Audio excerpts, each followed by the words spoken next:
the sheer globality of the situation of women today in the world is not great.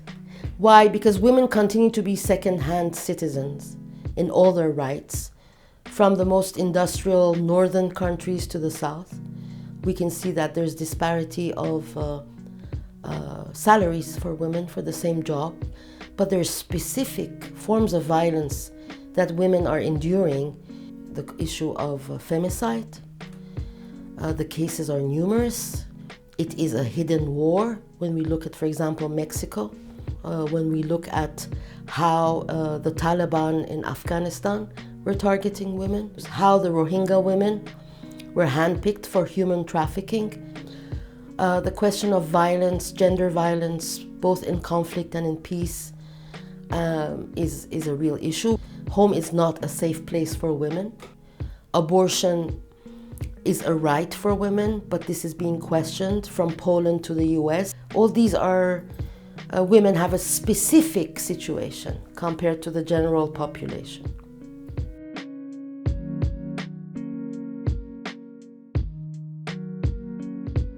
Well, this was a very high visibility movement because it started also with the stars. And I think it has lots of merit for this specific time and space we're talking about. Otherwise, women's rights activists have not ceased to find ways of making themselves heard. But you have to see that this battle is ongoing. It's not the end of the road, it's still the beginning of the road.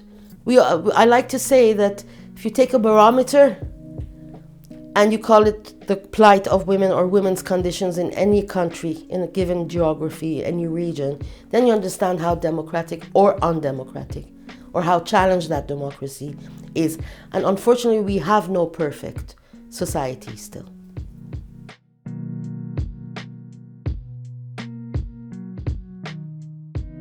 Now, the future of women's rights, like any political or social movement, this is a long haul. It's not, you can't say, okay, thank you, I'm finished, I've done my homework.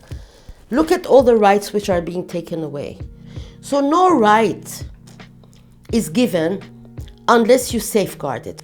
That's one point. Two, new alliances should be forged. So, for example, the Women's Film Caravan 40 Braids, which I have founded, is an attempt to bring together under the same roof, even if it's an itinerant caravan, the thinkers, the writers, the academics, the women's rights activists, the peace builders, the artists together, to change this conversation, to ensure that in the same way that men have something to say about a conflict, about a war, about how to build peace, women who have a vision, they have a gender lens, they have a vision of how things can be done, are totally involved in it.